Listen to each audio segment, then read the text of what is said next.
Hi,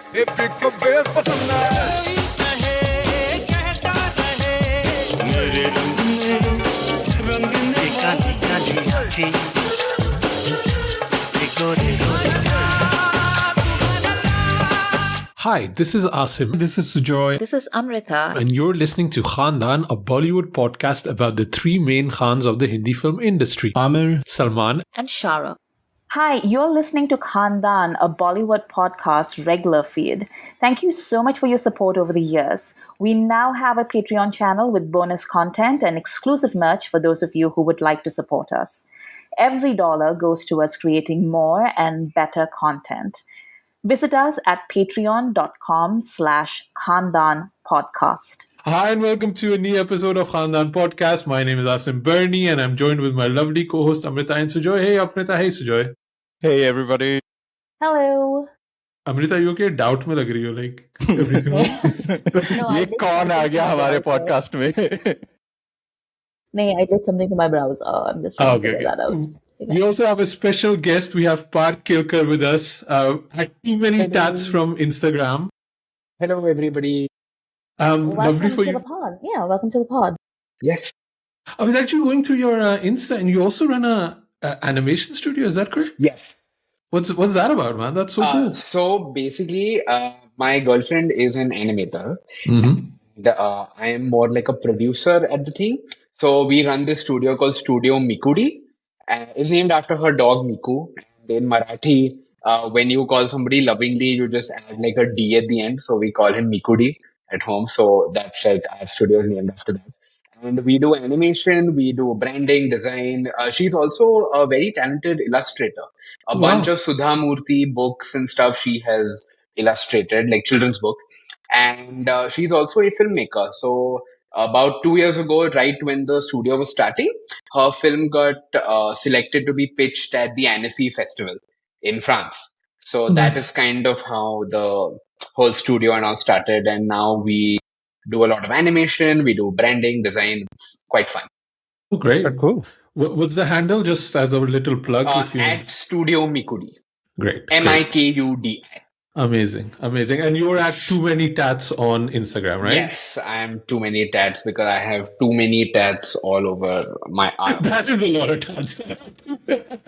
And I'm saving up one spot here, like on like the top of my arm, like behind my bicep, as you would call it. There's one artist who is out of Singapore and she keeps working in Korea and like basically Southeast Asia and stuff like that. She does. Like if you give her an image, she can do like a photorealistic, like a tattoo of it. And I really want to get the Om Shanti Om ka poster on my arm. Like that is one. Like, and I started like when I started getting tattoos when I was like 18 because the day my 12th board exam finished was like, "Aaj main first life ka tattoo karunga" and stuff like that. So tab se I've been like, I will save a big spot on my arm or my leg for this Om Shanti Om poster thing that I want. I just want you both to know that that's the bar now.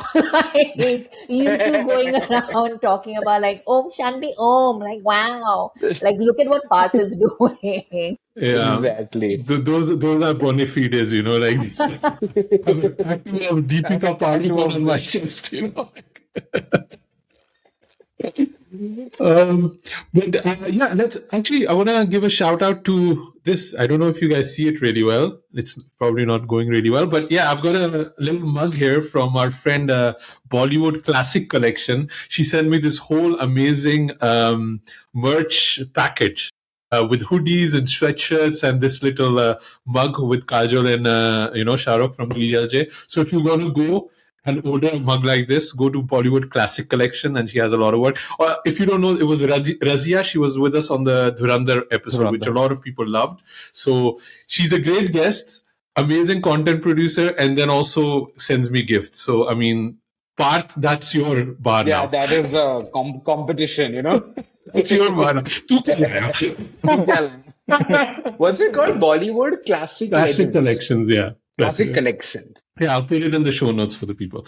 But nice. Let's talk about Bollywood. That's why we're here. Our main review is a movie that Parth has picked for us, and we hadn't actually discussed it. Parth, what did you pick?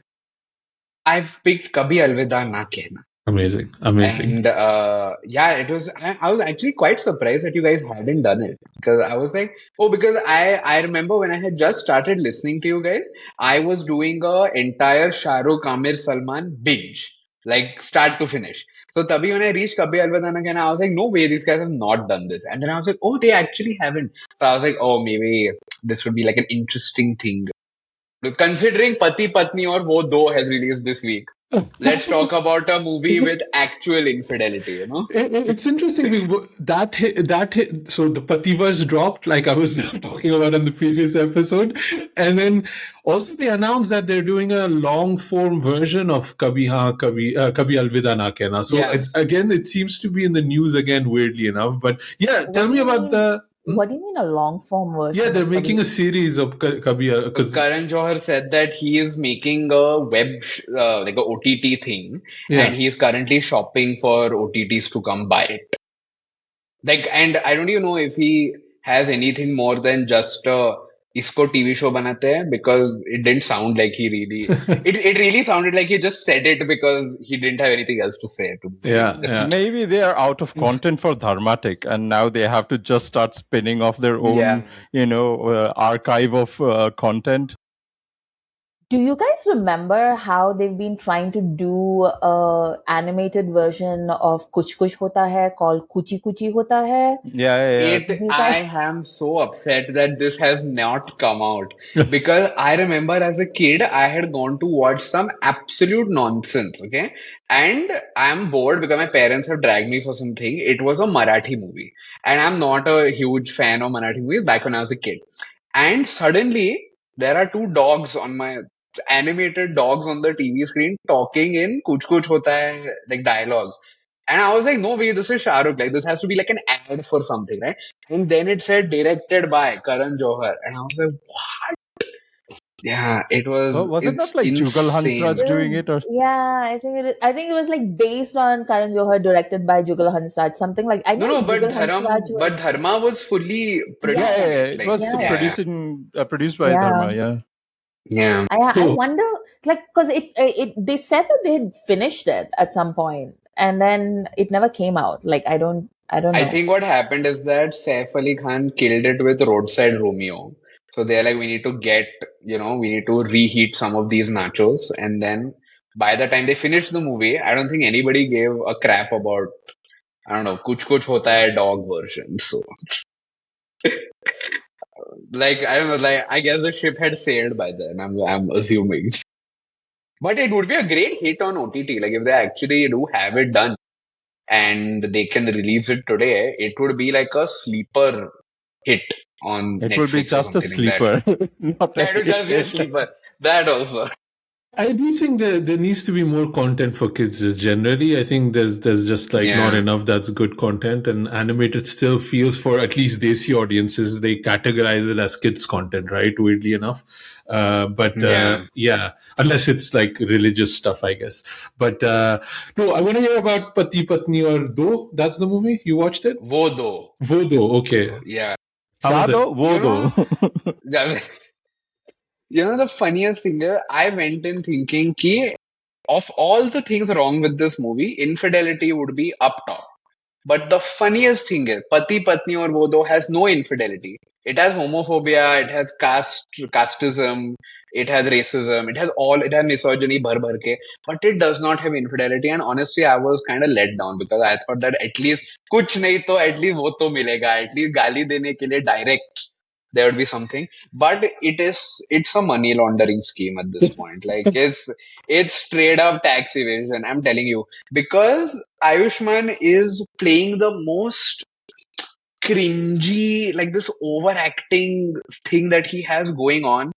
And all the other women are just props. Like they have nothing to do. Like Sara Hmm. Ali Khan is the only one who actually has like the plot sort of revolves around her.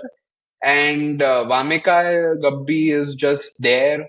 Rakul Preet is they just need a vodo. Like they just need a third woman. So Rakul Preet is just inserted. And it's the most pointless movie I have seen in a long time. I think weirdly enough, Sara Ali Khan understands the vibe of this kind of movie more than other actresses, but Definitely. she doesn't make them, and they don't make these movies too much anymore. Yeah. But I think she's the only one that usually gets it.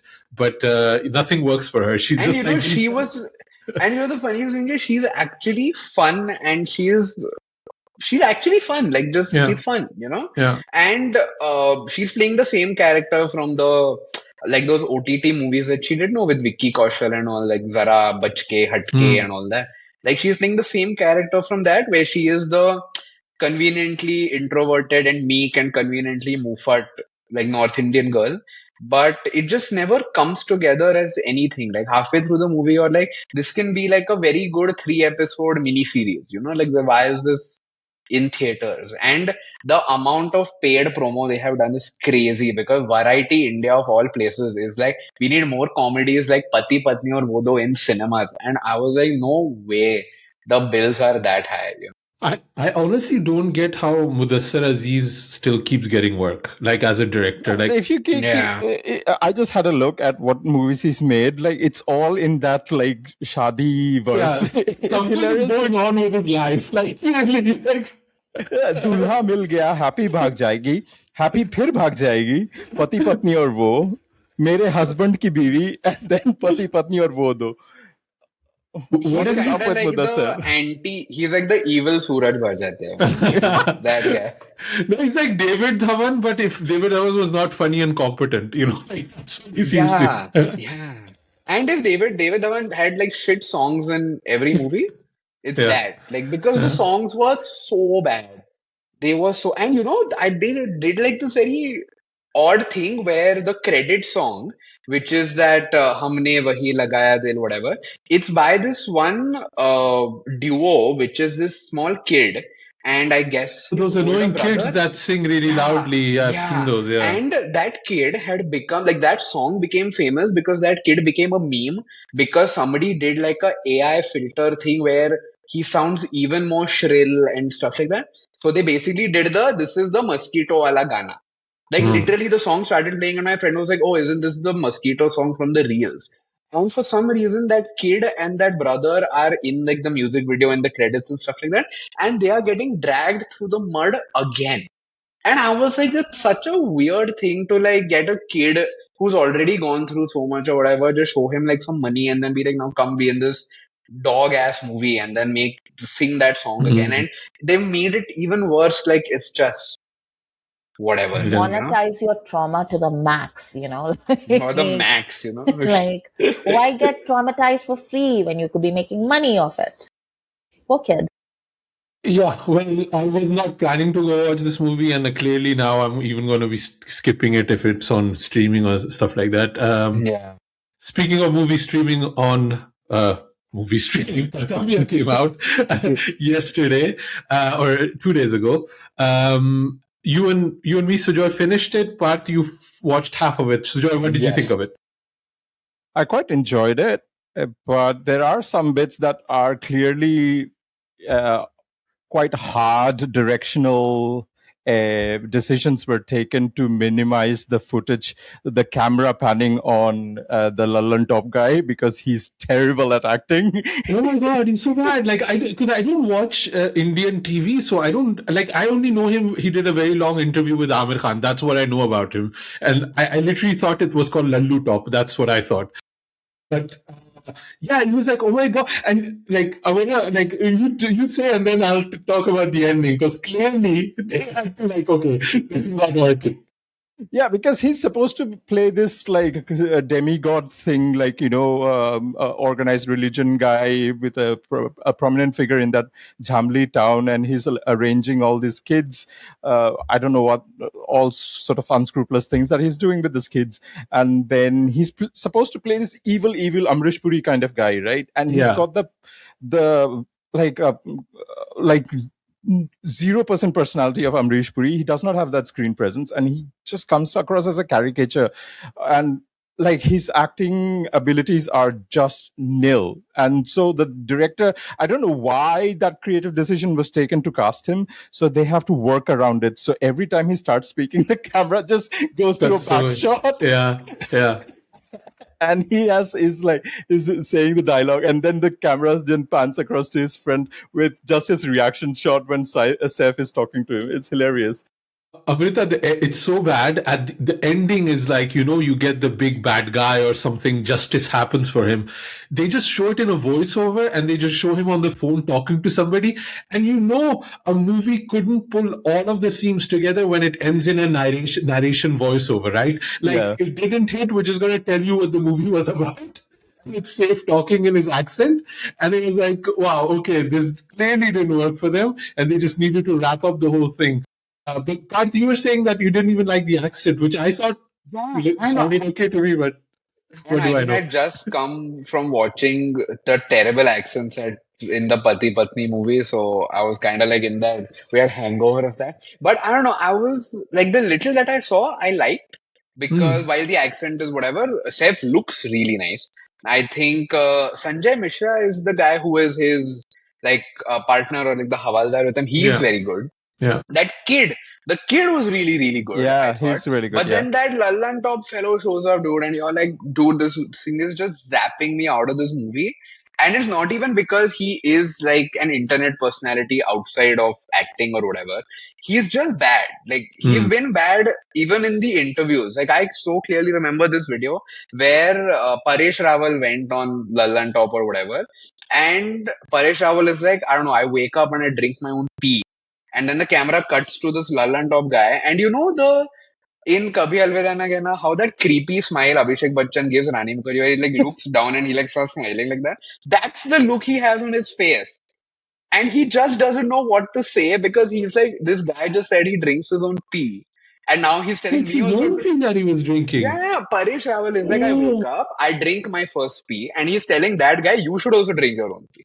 And this dude is like, just oh. creepily smiling at him. It's the weirdest thing. I saw the clip. I didn't know whose pee he was drinking. But I thank don't God know. it's just his own. Yeah, I didn't Thank know how it God works. it's So I was just like, his this own, is like a very thing. I was like, whose pee is he drinking? Like, where does he get the pee from? I had this It's whole thing. It's his own distillery. Okay, it's okay. his, yeah. Asim is asking Homebrew. Asim is asking the right questions. Yeah, exactly. So Interesting. yeah, but it's a fun, like it's an interesting movie because I think Saif has now given up on being like a guy who comes back and like has like a big theatrical comeback. In my opinion, I think he's okay doing these kinds of movies. But whenever this cop who is in town in North India where abuse of power is happening is the one-liner, I always get so annoyed where they don't call out the abuse of power enough, where they love distracting from that thing by there is an unnecessary side plot happening, or at the end the guy just gets arrested or something like that. Like it feels like commentary that is very utopian and it's not being very honest with what's going on today. Because especially if you want to base a story out of UP Bihar today, you really need to accept that the reality that is there. But they just refuse to do that. So that is what always puts me off by these kinds of show, because I'm like, if you're not gonna call it out, mat karo na. Don't have Yeah. the politician be the villain or like the big guy be the villain. Do the gang war or do something else. Which was my biggest thing with that Anil Kapoor movie. What was that about? Subedar. Yeah, I was like, there's just no reason why this guy has to, like, that guy was such a paplu. Like, Mm, care about this. yeah. And I would rather have had him fight Mona Singh, but Yeah. Yeah. just. Actually, Amrita, it's not bad. I wouldn't say the movie is bad. It's Oh just yeah, it's that not bad. Yeah, yeah. I just feel a lot of it you've already seen in other variations that were slightly better. It has a bit of Serat in it. It has a bit of Article 15 in it. It has a Yeah. little bit of, Raat Akelia in it. But none of it good. Like, none of it as good as all of these ones that I've mentioned. Yeah. But it really depends on how much you enjoy Saif Ali Khan. What I also find interesting is that beside the thing that they don't fully mention the problems and the politicians and things like that, they always add this one quirk to this cop, right? And he's wearing white shoes, like he likes wearing white shoes, and they make a whole thing, and it has no relevance to the rest of the plot. I thought there was at least going to be some imagery where his shoes would get soiled, and that would be like a metaphor of how we all get dirty trying to get into the trenches of corruption. None of that happened. I'm a better writer than these guys were. but it was interesting. Like I like the vibe of it, but it is very much kind of a streaming movie. Yeah, but, for sure. Yeah, but it's not bad. It's not bad. It's better than Jewel Thief for sure. So, easily. Yeah, that's but really the that's bar an is in hell. endorsement enough for you, Amrita, to watch Kartavya. I have to say, none of you are really selling this movie to me. It's all like, well, it's kind of mid and it kind of resembles all these other good movies, but it's not actually good. And you should watch it. Like, you'll enjoy it. Will I? I don't know. I also have one thing to say, because obviously I'm an outside. There's a lot of like also religious elements in it that I don't get, right? I don't get those, like they're talking about Arjun and other people, which I'm sure it has more meaning to it. But it's interesting because they did this in Article 15 too, where they're using the main character as a surrogate for the audience, right? And apparently he's been plopped into this caste system. Like his brother is married to another girl from another caste, and it becomes like a Serat kind of situation. But it feels like ye bacha abhi paida hua hai. He's not been part of this. Like ye kaise ho, like how can this be? And this is so unjust. It's like, dude, you've been part of it for clearly, And they said this. They did the same thing in Article 15 where they were like making a point out of it, like this guy is not part of this. But that just feels disingenuous, because either you make it an audience surrogate and you explain it to me, but this movie doesn't want to name names. They didn't say what caste who anybody is from. So a lot of times I just didn't understand the impact of it. And then they also pull away from actually showing some of the atrocities that are happening and to the children or to the people from a different caste. They talk about it, but they don't show it. And that's always also a weakness in terms of movies, right? When show it, don't talk about it. And they do this with the finale, and they do this about the God complex religious leader, and they talk about it the caste system. So a lot of elements that should land don't land. But I mean, just to your point and Parth's about them pulling their punches, let's not forget that Saif was basically the harbinger of doom to the Indian OTT space by making another very mid show where he was playing a politician, like that Tandav that he did for Rhyme. That broke. Became, like it became a very convenient whipping boy for the government, and it became the means by which they basically forced the OTTs to self-police. And this is where we are at. Like it's a very, it's a logical conclusion to where they wanted everything to land. So of course they're gonna, like we're in a situation where we don't necessarily have an outright censorship, although India actually does have censorship also. Like we have like an actual board of censor. But technically, you have like freedom of expression. You can say whatever you want, say whatever story you want, and everyone knows that's not true. So I'm not surprised that they're not naming names and they're pulling their punches. It makes a lot of sense to me. I don't know if you probably didn't watch it. I watched it. They're doing these variety interviews with Salman Khan, Ajay Devgan, Akshay, and they've been kind of going around. And it's quite funny because they ask Salman, and at the end, last minute, he puts in a jibe in there. He's like, "Yeah, what kind of movies? How do movies work?" And he's like, "Yeah, you should work hard, and this and that." And now also, movies have to be politically correct. End of video. So Salman just like said it, like he doesn't care at all. So that was just like baller move from him. But I did want to ask you before, I know we need to move to Kabhi, but I want to ask one thing. What do you think about the Alia hate on KANK? It's ridiculous, right? Like I think we discussed this actually briefly right as she was about to go to Cannes, or she'd just landed in Cannes. I mean, it reminds me of Hatha hate. Do you remember like I don't know, maybe 10 years ago when Anne Hathaway was criticized for basically just breathing? Like she'd show up and they'd Hmm. be like, how dare she show up? And she'd be like doing her job and they'd be like, how dare she do her job? And it's really like, it's hilarious to me that people on Reddit spend so much time talking about PR manipulation and about, like all these different things that sort of hint that they are familiar with media literacy and like how like media campaigns work.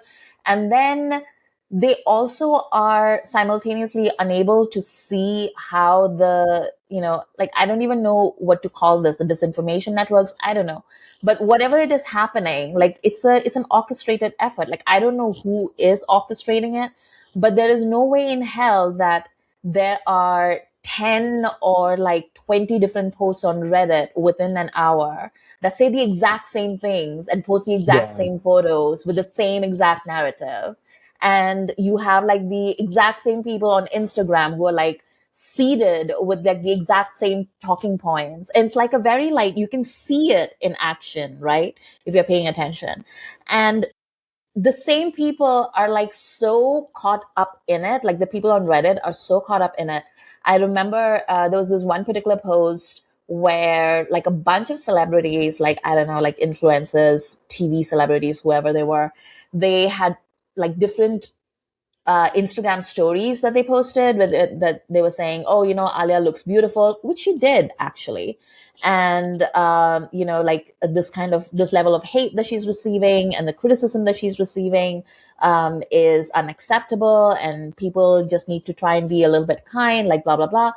And there was this post on Reddit that legitimately took screenshots of these people and was like, wow, Alia's now paying these people to be nice to her. And I'm like, I think those are her Yeah. friends who are posting. Like, these are like people that I've seen her interact with. It's wild, man. It's wild.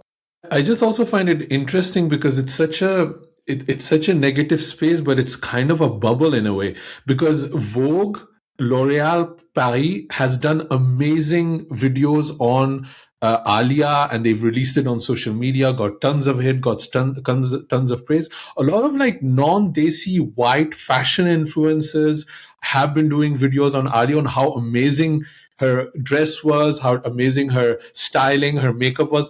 And this lands on my feed. This is not things that I'm following, right?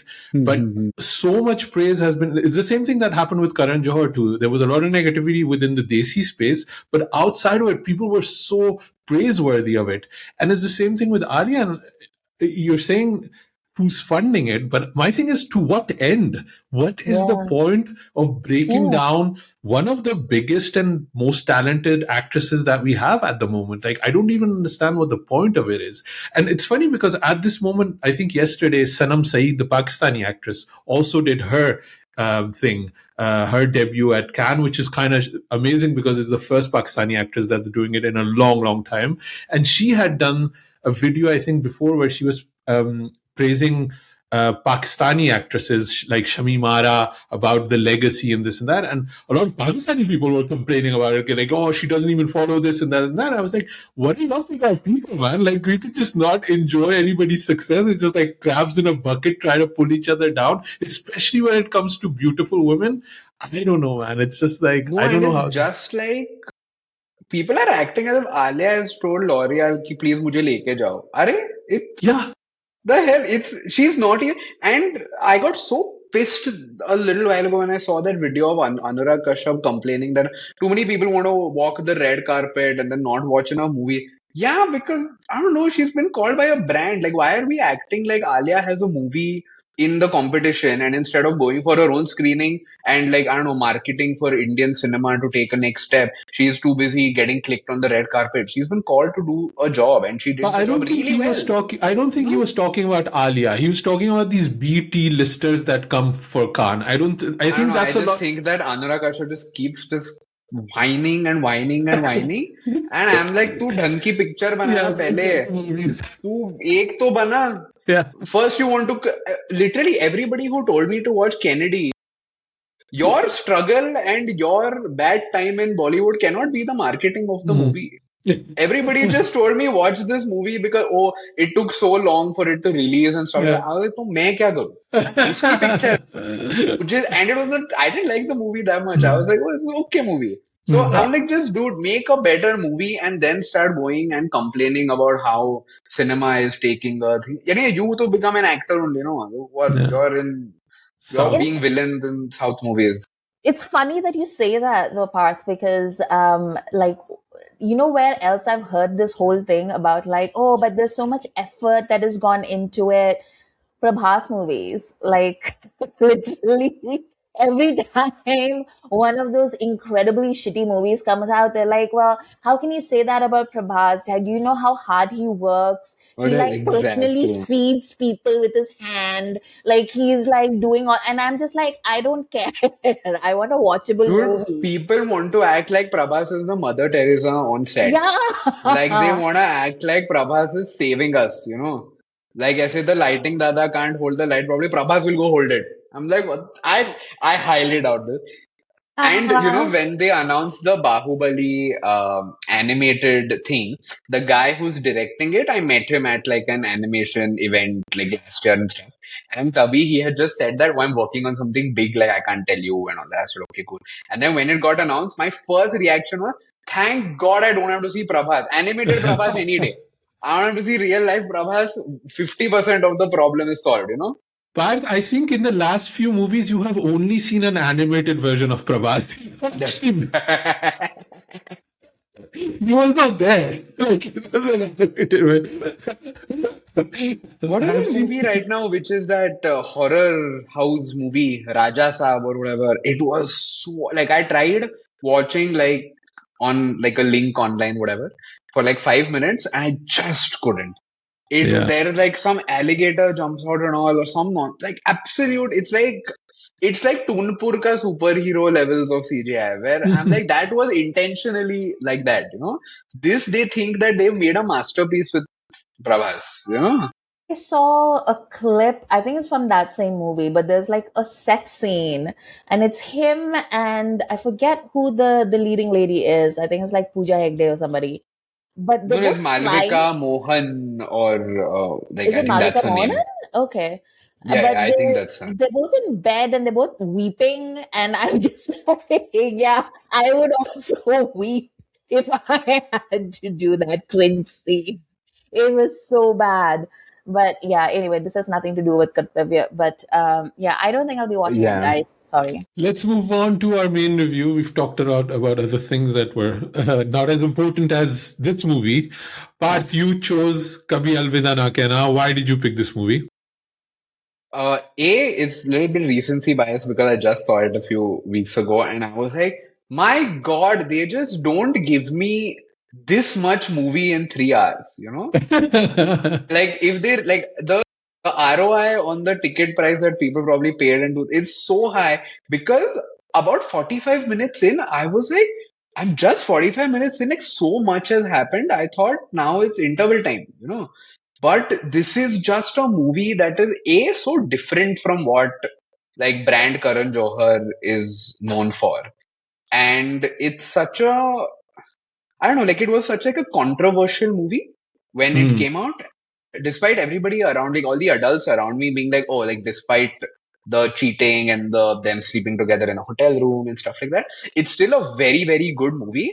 And like I've had like my uncles and chachas and mommies and whatever, be like, oh, this is like probably one of the best movies we have seen, especially from like a mainstream guy like Karan Johar.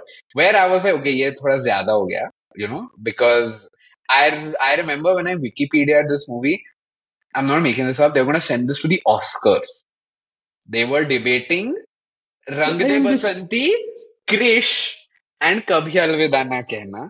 And I was like, guys, relax. No, I understand what Karan was thinking. I understand. I sometimes, I feel I have this psychological understanding of Karan Johar, and watching this movie, I could really analyze it. Sujoy, you wanted to say something? Having said that, Oscars, the Academy just released a reel, which is an edit of all the movies with New York as the protagonist, and Kabhi Alvida Na Kehna makes it like the 3 seconds of Shah Rukh holding Rani with the Manhattan Bridge behind him. That shot makes it into the showreel. So it's considered one of the canon Oh, New York wow. movies of all time, alongside Godfather and all of that. Plus, there was a lot of praise for Marriage Story, where Kylo Ren and Black Widow are screaming at each other and banging the walls. It's pretty much Kabhi Yeah, Alvida Naa Kehna. exactly. Not that big of a difference. Amrita, how did you feel revisiting Kabhi Alvida Naa Kehna? I'm assuming you saw it, right, when it came out? Yeah. Yes, I didn't realize just how old this movie was for some reason. Like The I fashion, thought, right? The fashion gets you. like, and everybody is like, I forgot, like, it sounds weird because we watch these movies all the time, but I'd forgotten how people dressed in these movies, like it's not even just the fashion, it's the choices, like everybody's just like dressed in Yeah. a way that like people just aren't anymore. Preeti's eyebrows were so "I'm a slave for you." Preeti's face. I was like, that's exactly that. And yeah, it was just it was just fun. I mean, I wasn't really thinking about it in terms of like, is this better? Has it held up, etc. I don't know if it particularly holds up as such. I don't know if it held up even back then. But it's funny because like it's sort of turned into like so much of it has turned into the backdrop for a lot of Bollywood related stuff. And you just sort of like see little bits and pieces and you're just like, oh yeah, like yeah, this is where that comes from, or like like the whole like creepy Amitabh Bachchan stuff. Like everyone talks about like K3G being where like the Turkey AB uncle meme starts from, but like this one, like Sam is like basically the OG, like the hardcore. It's like Karan Johar saw K3G and was like, you know what? I can do better. I can just Not enough. lean in It's not hard. enough. Salt, more seasoning. Sam needs to go through all the spectrums of kinkiness. He just has to just pull the lever to 11 for this time around. But also, this movie is such an education for like auntiedom, like I can see like Karan Johar being like, my core audience is like the behenji at home who needs to understand about BDSM, and I am going to like bring about a sexual revolution. Like I can see how I have a theory about this, but this is just a theory. Can I share my theory? Yeah, go okay, for it. yes. I think what happened is obviously Karan Johar is he was a boy growing up that wasn't comfortable in his skin, right?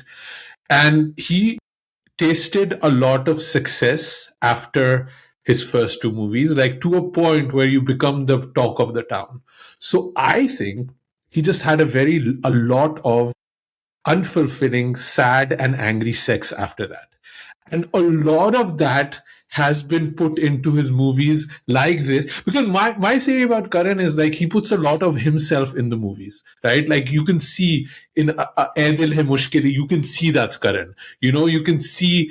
And for me, his angriest movie is Student of the Year. And this is his era. Kabhi Alvida Na Kehna and his My Name is Khan is his era where he wanted critical praise, But he has to put so much of himself in there, like the bullying of the fat kid, right? That's things that Karan has heard. Like he has heard that and he's putting that in his movie, unrequited love, eating food alone, that being the epitome of sadness. That's Karan.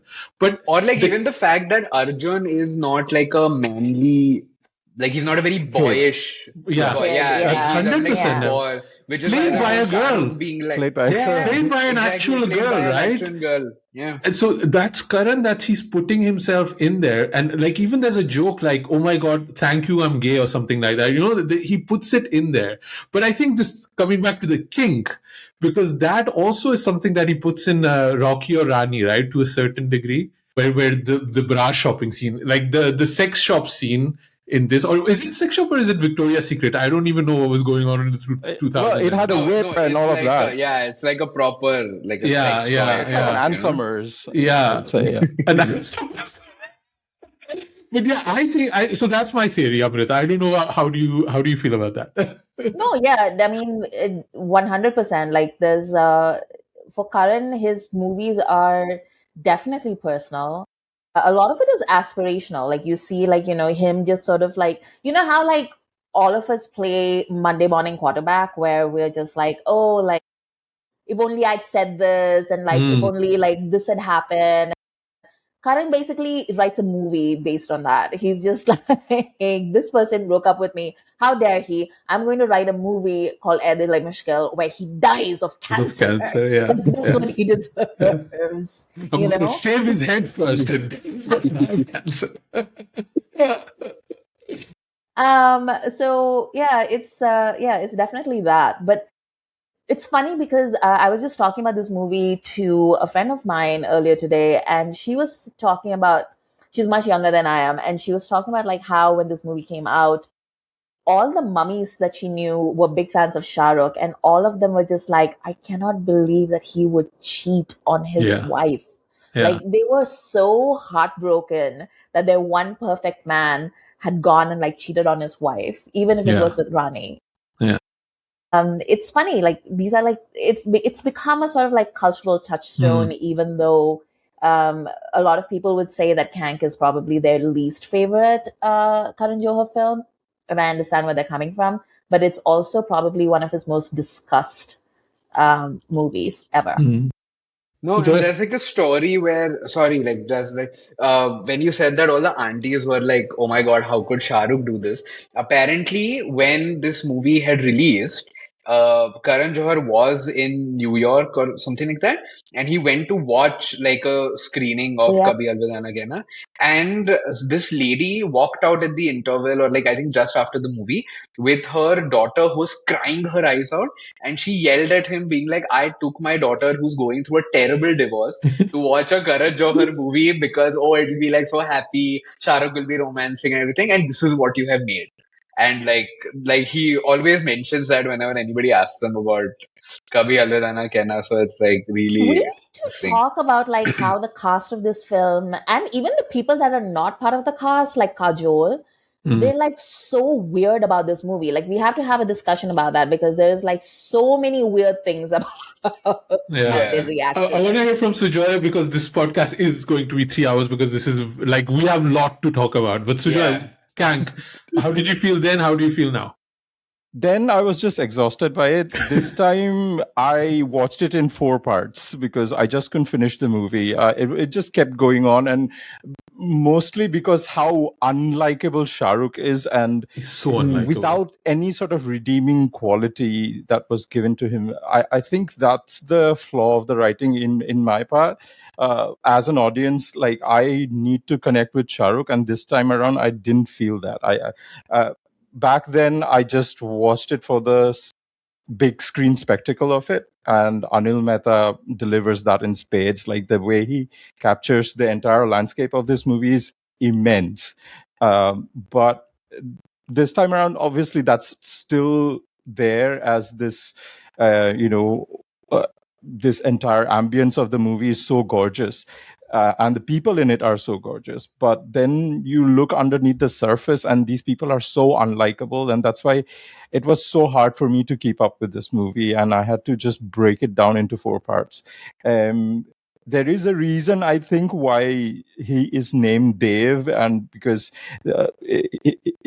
whenever people call him as Dev, the hangover of Devdas comes to me, and people might have sort of connected with that version of Devdas, of Shah Rukh's Devdas.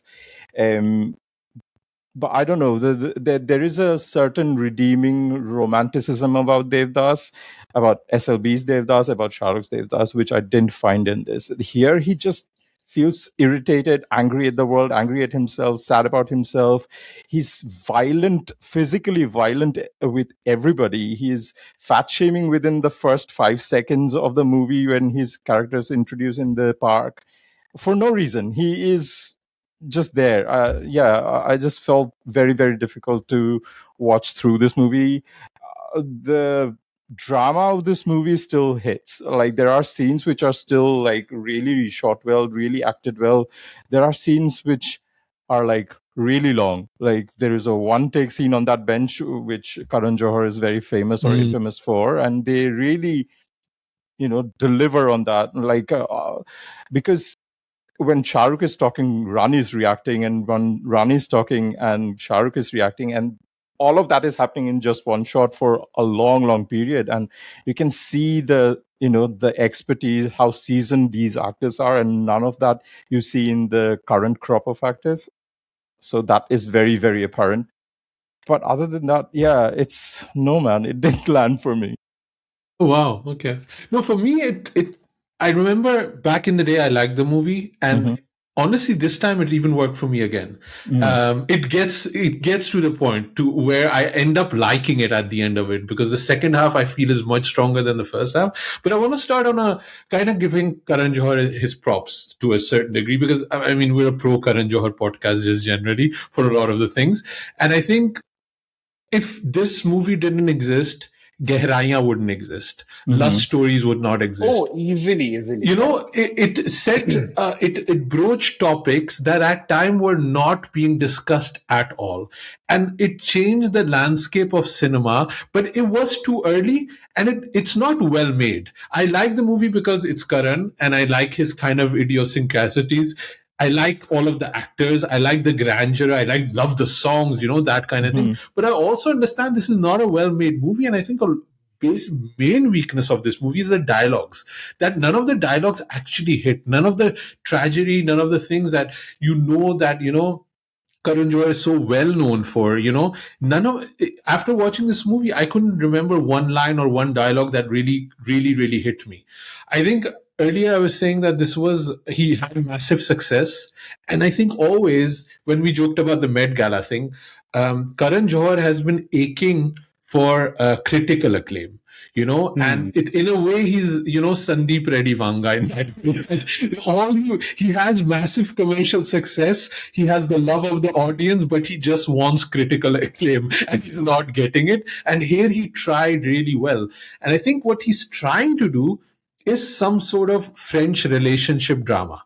That's what he's trying to do. And also he's trying to do something like 70s movies where I talk about they meet up in a train station later on and they've been divorced and they're wearing ugly glasses, that kind of movie. Amrita knows which movie I'm talking about. I talk about Ijazat. Yeah, there needs to be a series where like Asim describes art movies from like the 70s and 80s. I would pay money for that. Ugly glasses. Yeah, I think those are the two influences. But the third most important influence, and I only picked up on this when I was watching some of the interviews, and this is a crazy one. He says infidelity is very in one of his interviews, and I was thinking, what is he referring to? You know what he's referring to? Murder came out in 2007. And I basically put the whole chart with the red threads of Karan Johar together of what Kabhi Alvida Naa Kehna is. It's murder mixed with ijazat, mixed with, lovers on a train. So earlier in the podcast, we asked Asim to tone down his volume so that his volume doesn't distort, and he's gone and swallowed it instead. God, I'll level it. I'll figure this out. अब आसिम के रगों में खून 10 गुना दौड़ रहा है. But come on, man, that is the insight of all insights, though. Yeah, definitely. It was all about Imran Hashmi and Malika Sherawat after all. Yeah, that's really what it was about. Let's talk a bit about the performances. Sujoy, you mentioned Shah Rukh. Parth, what do you think of Shah Rukh's character, Dave, in this? I think I agree like a lot with. I'm sorry. No, but Dave. Honestly, I think it is Dave. It's not. It's Dave. You guys. You don't get Karan. I get Karan. Dave. It's And you know what I think is Dave that Chappal. no, but you know, I felt that I think the characters are named a certain way because I think Shah Rukh is named Dev because he is the center of his own universe. He constantly has to make everything about himself like a god. Mhm. I thought that Maya is named that way because for her, love is like an illusion. Her marriage is also like an illusion where she's in it and she keeps seeing things that are not there. And I felt Rishi is named. I mean, I don't know, like if it's Rishi in like the religious sense, he's like always trying to have sex, you know? So I was like, whoa, whatever, you know? So like that is my biggest like that's the simplest way to put it, you know? But I thought that, yeah, like I do agree with Sujoy. When I was watching this movie again, like firstly, when this movie came out, I was 6. So I didn't like watch this movie back then. I think I saw it well into my teens. And even then I was like, there's nothing likable about Shah Rukh. Like Rani being so upset with her life is the only anchor to this whole love thing Yeah. because there is if they had just made him at least a little bit more like feel some kind of sympathy for him, maybe if they had played into the fact that his injury of his leg is like a big thing in his life, or the fact that maybe Preeti Zinta is genuinely like an absentee mom, they just don't do any of this groundwork, but they make him this complete a-hole. And then you're like he's literally being rude, obnoxious, low-key harassing everybody around him. And he's just like an evil guy. Like, and from the get go, like this is Before the accident. before the Before accident the itself. accident, he's already like that. And yeah, and then it just becomes 10x post the accident and like the 5-year time jump I think that they take. And it's just like there was no need for him to be this evil. Like it constantly feels like Karan Johar has this idea of Shah Rukh, which is in all of his other movies. So when he decided to make this, he's like, since I'm asking all of these actors to play somebody completely opposite, and I'm also making a completely opposite kind of movie, I need Shah Rukh to go from being completely lovable with absolutely zero flaws to only flaws, yet a character is falling in love Yeah. with him. You know? Wonder if that was also like just the way that Shah Rukh chose to play it, I think so. because Shah Rukh is also one of those people who is very given to the idea of the anti-hero. And Hmm. at that point, like by the time that KANK had come out, he'd pretty much played a version of like Ram for like 10 years straight. He was just like the perfect son, the Yeah. perfect husband, the perfect everything. And then I think he literally thought of KANK as being like his one opportunity to really sink his teeth into Yeah. like a meaty asshole character.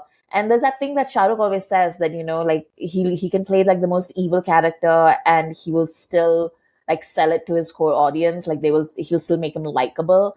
And honestly, I feel like he didn't make him likable in Mm. this Yeah, Yeah. particular yeah. Yeah. in this No, and particular A I movie. friend. think by 2006 he had gone nuts. He like I'm playing this good boy, family Yeah. loving, and the lady is also behind me. That here's a एक ही साल में I will do Kank also and I'll do Dawn also.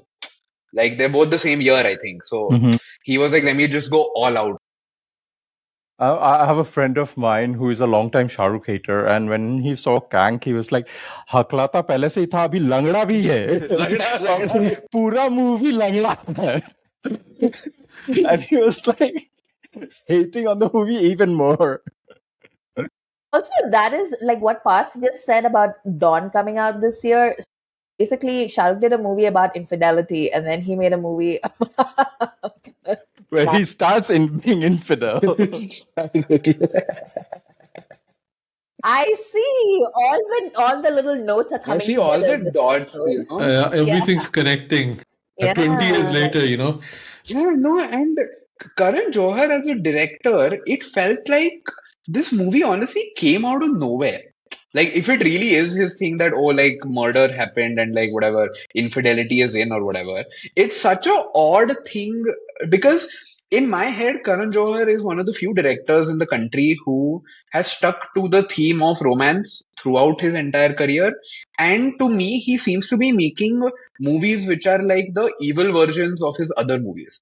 Like, for example, "Ae Dil Hai Mushkil" is such a break. Like that guy, like Ranveer is so childish in that movie. And it's such a juvenile, immature form of love. But contrast to that, he's made like a My Name is Khan, where this guy is willing to fight against an entire country and like basically end racism and stuff like that, you know? Like that, or like let's say even take a K3G, where love has united the family and all of that. And here love has absolutely destroyed everybody's lives around him. And Kuch Kuch Hota Hai, like I guess the college stuff ended too soon, so student of the year, you know? It's kind of like that. So in my head, it felt like it makes sense why he would make this movie, but it just didn't make sense why he made it at the time he made it. And I think because he made it at that time, some of the choices that this movie makes, like how you said, like the dialogues didn't land. I thought that the dialogues were very good, but they were just in the wrong setting. These are all modern people who are living in New York and stuff like that. But then when they just keep saying ye rishta and ye mohabbat, and it becomes a bit too melodramatic, where you're like, okay, no, like I want you to talk like real people.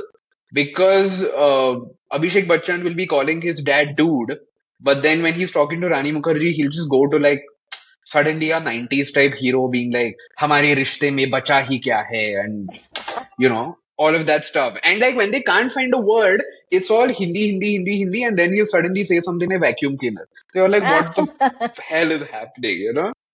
Yeah, I don't think writing like normal people is like Karan's strong suit. Like I think that that's also the Yeah. reason why like he loves Dil Chahta Hai so much and why he was so intimidated by Dil Chahta Hai is Hmm. because he just heard people talk like normal people and he was like, wait, you can do that? How are you gonna do that? And what's gonna happen to me if this is what we're gonna do? Because in Ae Dil Hai Mushkil, for instance, right? Like that entire movie is in like one very childish tone, like you were saying, Parth. And then Yeah. Shah Rukh comes and then Shah Rukh is suddenly talking about like ये जो मोहब्बत है ये एक But hey, आग yeah. है and you're just like what just happened. Like I know a lot of people who love that cameo, but I'm just like it's like Shah Rukh just parachuted in from like a completely different decade and like came into this movie Yeah. because it's so different. But that is also weirdly enough the most like true feeling, like authentic part of that movie because you know that's a part that Karan wrote and he was Hmm. writing it for like a character and a person that he really understood versus like the rest of the movie. But yeah, this is Kank. I think the main issue with why Shah Rukh is so angry is because they have to punish these people to because they're cheating on their spouses, right?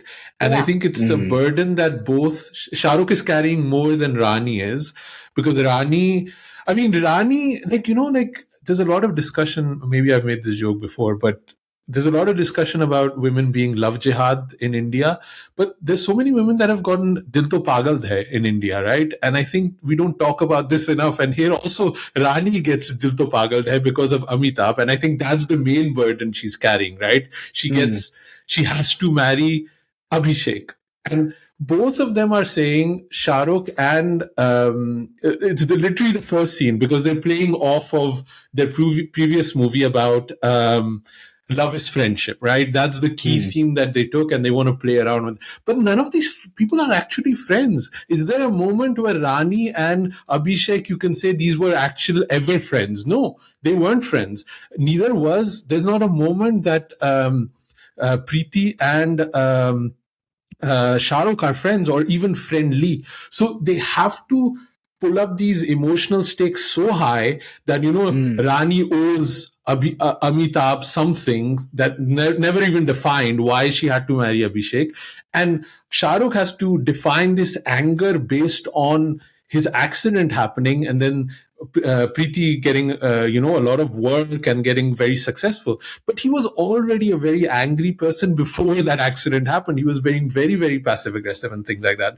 So I think it is trying to balance quite a few things together, and the balance is just off, at least for me. And there was this there's always a weird anger also in Karan's movies, where there's this humiliation ritual, right? Especially for fat kids and gay people and stuff like that.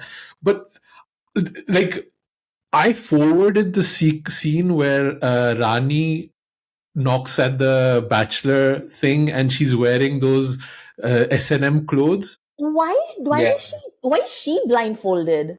Like, that's the And why part does that she like made enter blindfolded is my thing. Yeah. it never made sense to me, like why she's blindfolded. Like, that makes no sense. Also, like, I would say, like, blindfolded and whipping things at the same time Same is time is, yeah. unbelievably dangerous. For every kid that has nunchucks when he was 8, you get hurt a lot. Whips are worse. I had to forward No, it and because it's worse because she is such a clean freak. And at the end of the movie, when Abhishek Bachchan loses his shit, he just starts breaking things in the house, and virtually everything is made of glass. Yeah. Like, if she really whips something blindfolded, she's going to create a mess she's going to have to clean. I'm like, this is such a short-sighted thing, you know? Speaking of short, though, and we are a podcast where we mention a lot about why is Amir so short, but Rani is so short in that scene when she enters and Amitabh is the one opening the door. Amitabh is just Yeah. standing next to her, and she's wearing heels in that, and she's still so short. She's coming still out short, yeah. Yeah. Yeah, but it was. I just felt this was such almost a humiliation ritual for Rani, which was not needed. Like, because, Yeah. and I think a lot of this movie is basically getting dating advice from a men's right activist, like somebody who doesn't know shit about anything, and maybe it was just about Karan being emotionally relationship based immature, that he is trying to give you ideas and tips about what marriage should be, what healthy communication, healthy sexuality in a marriage should be, but none of it really lands because he doesn't seem to have any like real experience with any of it. I mean, all of this could have been resolved by just one counseling session. Nobody decided to do that, right? Yeah. It's hilarious.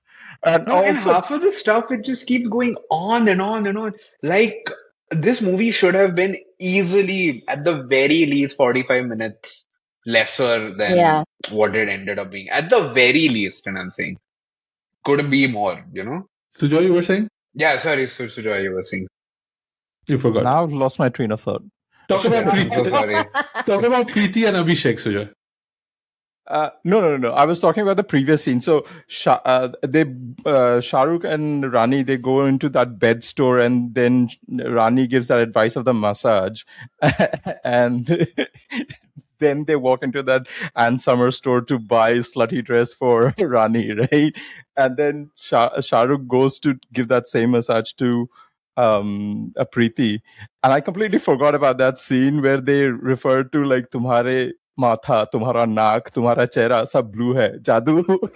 It came out of nowhere. It was such a off that time reference. Like, nobody will understand that reference in 10 years, but it's like hilarious that he decided to put it that. So what do you think of Preeti and Abhishek in this movie? I thought they were gonna hook up, but Yeah. I was like, what's the point? These two people, mere jhum barabar jhum, when kab jhumenge? And they did not jhum.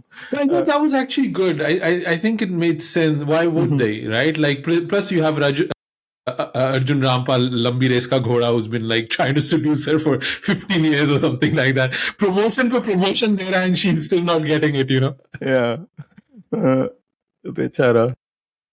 I thought this movie, like in terms of performances, the Bachchans delivered. Like for me, those were straight up. They were like, I remember when I watched it 20 years ago, I thought Abhishek's breakdown, 2 sequences where he completely breaks down, were the strongest. Like, just this thing of when he says, "Why don't you love me?" Right? It just broke my heart. And then when I thought like it hit then, but 20 years ago I was a lot immaturer than I am now, right? So I was like fully team Abhishek on this one. Now watching it, I understand that he's very, very annoying to a lot of extent, right?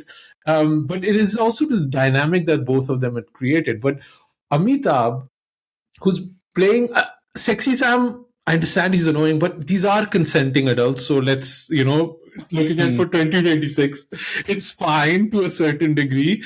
But the moment where and this is Amitabh, right? He can make you cry with one line delivery when he says to Abhishek, any messages for your mom? It just broke me. Like, it broke me, just that one line delivery. And those are, man, Bachchans, man. Not just that, when at the dinner scene where they're having that intimate dinner with just the two couples and Amitabh and Kiran Kher, right? And then Shah Rukh gives that whole speech because he's been silent throughout this dinner, and he gives that speech that he's confessing that he's cheating on his wife and he's now in a relationship with Maya, and then finally breaks saying, no, that was a joke acha nahi laga. And you see the silent stare of Amitabh just staring down. It reminded me of him in Aks and Aake. That it's kind of a serious, father figure, but also very much like I can kill you through this, dinner. It was amazing.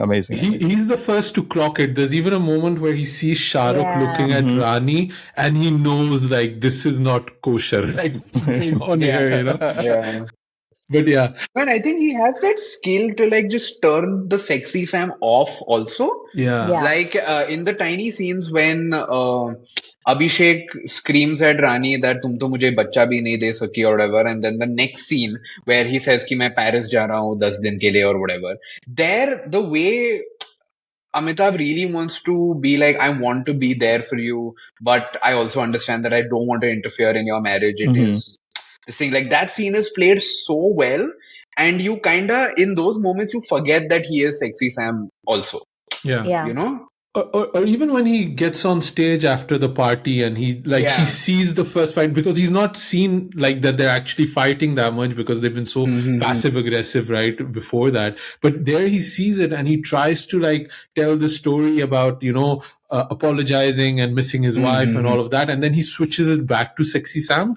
It's like there's a skill towards it, and also just the fact that you like Amitabh is hot enough to still be Sexy Sam, right? Like Sexy Sam, you cannot Amrish Puri cannot be Sexy Sam. You know what I mean? Like it has to be Amitabh. So it is a skill set, and then the character is written the way it's written. And obviously, 20 years ago, people would not. I did have a problem with the whole Chandigarh aspect of looking at Kiran Kher's ass a lot of times. That was a bit like, but I mean, again, consenting adult, and she seems to enjoy it. So what can I say?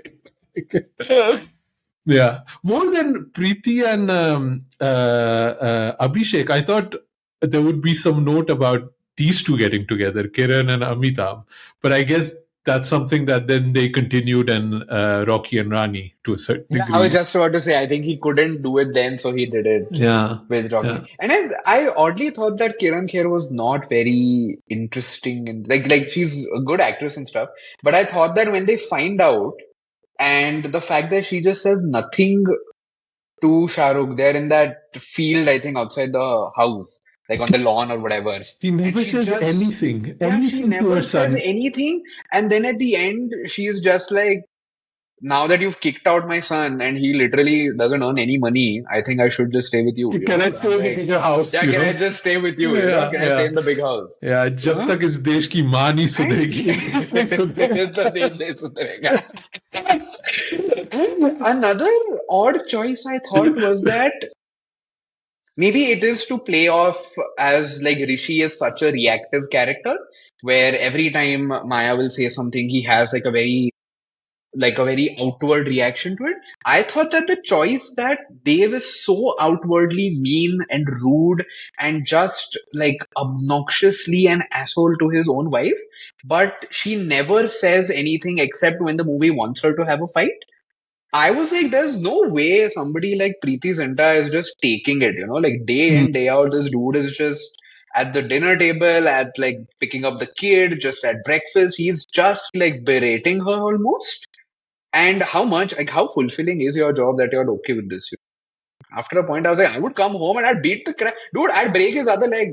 Like, after a point, yeah, like if Shah Rukh said this shit to me, I'd beat the crap out of him. What the hell?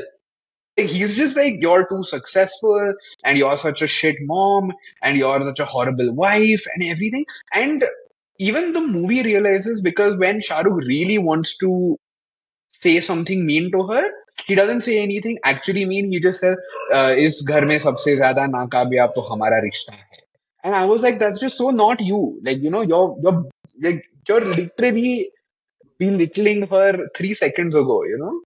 Cut to But just that being such a but that to me was like very real, especially for its time, because like it really was unusual to find Indian women in that sort of like high profile jobs back then, especially if you were like yeah, working in like something like, like the New York digital world or whatever.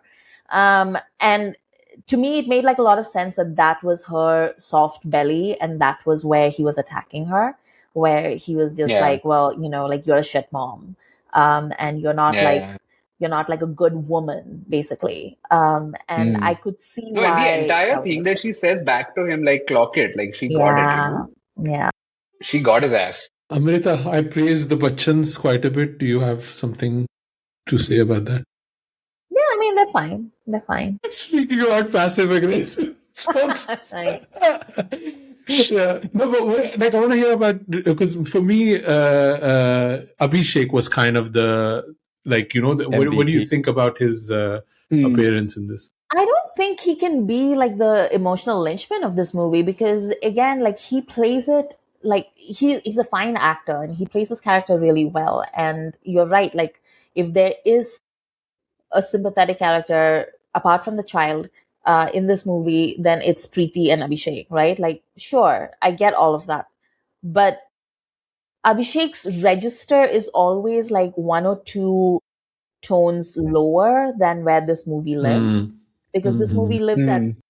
Karan Johar tones, right? And then and Amitabh can match it. Amitabh can like turn it back up, turn it back down. So that whole sexy Sam stuff that he does is very much in that register. And then when he needs to bring in the gravitas, he can drop it back down. But Abhishek can't do that fluctuation. He can only do it at like one level, which is like a couple of registers down. So I don't know if I agree that he was like the emotional heart of this movie or anything, but it was a fine performance. Mm. Let's talk about a bit about the cheating, because obviously that was the big aspect of it, Oh right? my God. Yeah. I mean, I've talked about this before, but the way that so apparently Shah Rukh directed this part, right? Because I can't remember why Karan couldn't.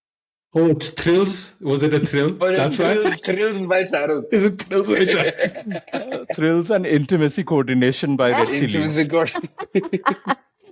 So I can't remember why Karan couldn't do it, but they apparently went to Amitabh Bachchan and asked him to do it, and he was like, "Ew, no, I'm not gonna do that."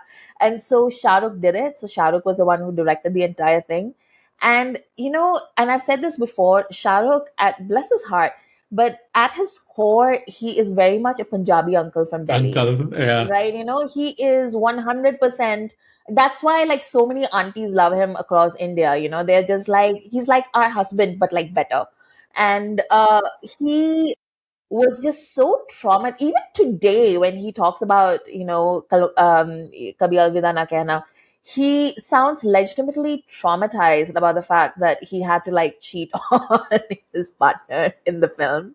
So the way that scene is shot, it's like the two of them are off to murder somebody. They're just Yeah. like skulking around like pillars, and then they're like sort of slinking up, and then when they're in front of that fire and everything, it looks like he's about to like do a ritual sacrifice and like slit her throat. And I'm just like, what is It's very happening culty here? in that sense. Like, Right? it's very culty. And right in the middle of the Carnatic Alap by Shankar Yeah. Mahadevan in Where's the Party Tonight? Yeah. It's funny because we always talk about the infidelity interlude and Where's the Party, but not about the classical Indian dancing interlude. Suddenly they start doing Bhangra. I was like, that's like the ultimate Karan Johar fantasy. White people loving Indian shit, like that's the thing that he. But yeah, but they don't, they have to, if he is going to cheat, to find a hotel with a fireplace, right? In New York, that's No, but put in the effort. I also appreciate the fact that like this was because there have been other movies in Hindi cinema. Very notably, there's like I can't remember the name of it now, but it's Mala Sinha, Sunil Dutt, and Ashok Kumar, and it was remade as that film, that terrible film with Anil Kapoor, Kareena, and Akshay Kumar. I can't remember the name. Anyway, but they have Chocolate. no, not chocolate. There's another one with a T, I think. Bewafa? Oh. Bewafa. Bewafa. That's a movie. But the original had like Sunil Dutt and Ashok Kumar Mala and Mala Sinha. Sinha. And those are the kind of movies that you were talking about, Asim. They're like very contained character dramas that are like, it's just set pieces with like two people, three people talking to each other, and then all this drama happening. But what I appreciated about KANK is that they went there. Like they actually had these two Hmm. people having sex. Like it wasn't just that, oh, I'm like emotionally cheating on my wife, or I'm having an emotional affair, or like, like our souls are meeting and therefore that is cheating. No, they like literally they're doing like, P&V, like cheating they're doing. And Kank like shows that. And I felt that that was a bold choice to make. And it feels weirdly brave even now, 20 years later, which is ridiculous because, yeah, what do you think people do when they cheat? Like, yeah. Yeah, but it is that balance of time at that era and things that they could show that they Yeah. couldn't show. And like, for example, they've already clearly had sex together, right? Like we've seen it in another song. But when they get together and they have that passive aggressive desi dinner, and then they get caught by Kiran Kher and Amitabh at the train station, where everything seems to happen in front of that train station. And at that moment, they're not kissing, they're just like nose nuzzling and stuff like that. It was just a weird thing. When you have crossed that barrier, you are in New York, then kiss, then that's what real Yeah. intimacy should be. Mhm. But it's not. It's still that old school Bollywood nose against neck nuzzling that. No, Yeah. that was back when Shah Rukh still wouldn't kiss on screen. Yeah. So he wouldn't do it Yeah. until, Yeah. Yash Chopra was making his last movie. And that's when he was just like, fine. And then Look, once he did it, he was just like, well, I'm just going to kiss everybody now. Shah Rukh is like, let's start with Katrina and then see where it goes. I think even in the like the hotel room scene, I don't think they ever like actually kiss. It's still just Yeah. nuzzling Yeah. and with Yeah. the It's No. like lions, no, and so many people, yeah, no, and so many people like their biggest thing is that this is where it crossed the line. Like they are okay with the movie until that hotel room scene comes. And they are like, oh, so what do you mean they actually had sex? And what do you mean they're like, we're not implying. Like, ideally, when they go to that hotel room, and I was watching it for the first time, I genuinely thought that it will be like the door closes, and as the door closes, I Mhm. don't know, I guess they fall on the bed, and that's it. But then they actually went there, and I was, yeah, like, it does feel like a bold, brave choice, like, for that. And that's where it oddly that disconnect comes with this movie is that the writing, the way the characters are, the way that they do randomly bold things like this, it feels like, yeah, that is 2007.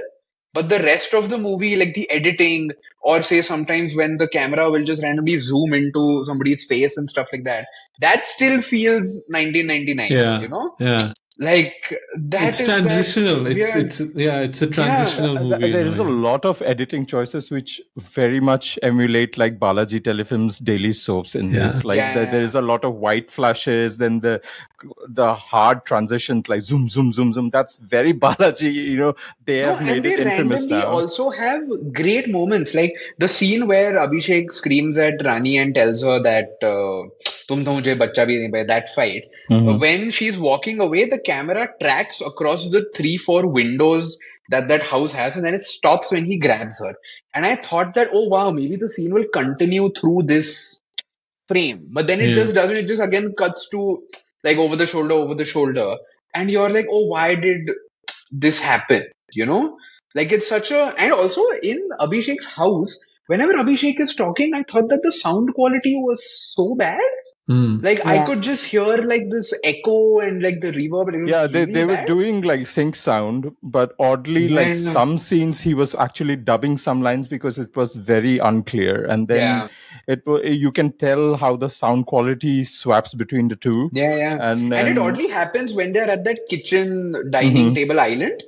Every scene that takes place there, Abhishek's voice is just, you can barely make out like what's happening. But then the moment they move away, it's suddenly all okay again. Yeah. You know? At some point when Preeti says मुझे promotion मिली है, I'll go to London, बड़ा घर, and I was like, इससे बड़ा घर? इससे How बड़ा घर. how big is the house in New York, man? Where the hell are they staying in New York, by the way? They're in Jersey, I'm pretty sure. Like, it's not New York. Yeah. Yeah. Yeah. They're like across the river. They have that massive lawn and stuff in front of their Yeah. house. It's like a Oh, well. property, proper.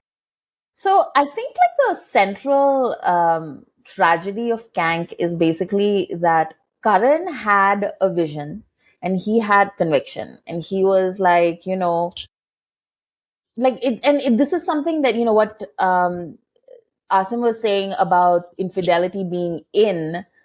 If you see like the early seasons of Coffee with Karan that came out around this time, if you see like the various things that he said, like in interviews and stuff, he very clearly understands that infidelity is rife where in his society, the way that he lives and the people that he sees, right? Like he sees that and he's seen that a lot in Bollywood, obviously.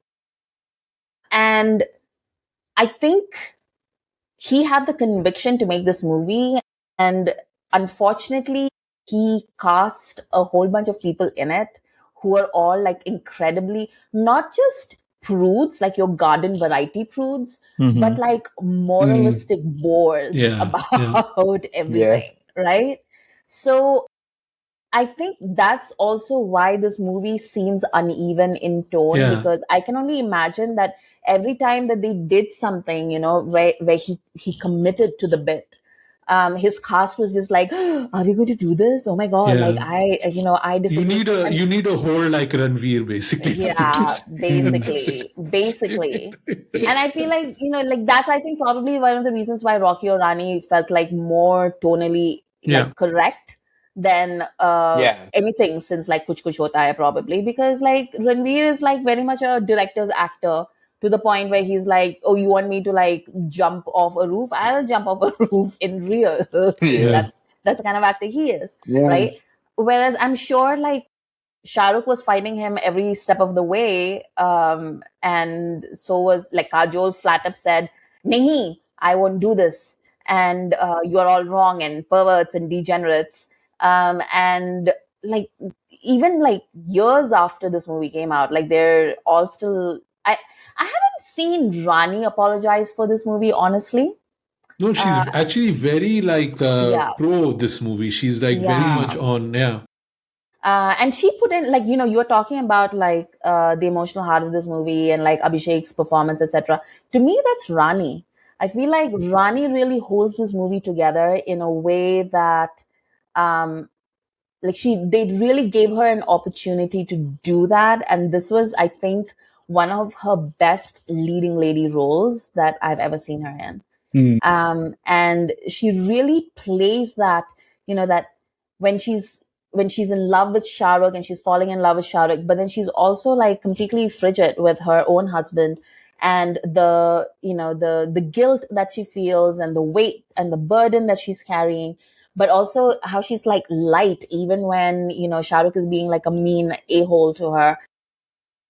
She does it. She navigates it so well and she sells it, like Yeah. I believe all these things that is happening. So yeah, I really enjoyed Rani's performance in this. By the way, looks amazing throughout the whole movie. Oh, Like yeah, it is straight crazy, like how Yeah. good she Straight looks up. in I this. think she has some of the best outfits and Yeah. like even the makeup. Yeah. Because Yeah. I felt that her makeup was the most right. Yeah. Like there are times when Preeti's makeup is so much that in that scene when she says मैं इस घर की मर्द हूँ and stuff like that. Like there's so much eye makeup that like I can't tell what's happening. It's like almost like her face doesn't move a little bit. No, this is peak cocaine era. Yeah. I mean, that's what's happening. She seems very disconnected throughout this whole movie to me. And weirdly enough, this is also the last year she had any hit movies. This was done after this was she made more movies, but none of them were hits. I Wait, liked them. Rani or Preeti? Preeti, Preeti. sorry. No, Preeti, yeah. Rani was Yeah. had no coke era. It Yeah, was yeah. but yeah, it's funny because two careers are kind of on the descent and ascent. Like this was the last year for Preeti Zinta where she made big movies. Veer Zara and everything was over, and this was where Abhishek was climbing his Bluff Master era and all of those Correct. movies that he came out. So they kind of crossed path in this one. But this was she seems very disconnected, and she doesn't like a lot of times she feels awkward and not like fully engaged in it. Although when you watch the making of, she seems very much like she's having fun and very So I don't know what happened here with her mentally, but No, yeah, and maybe with Preeti, it feels like the the kind of character that Riya is, she is not meant to be a lot in this story because Yeah. that is the whole fatal flaw, right? That she's so busy working, she neither has time for her husband nor her kid, nor to be in the movie.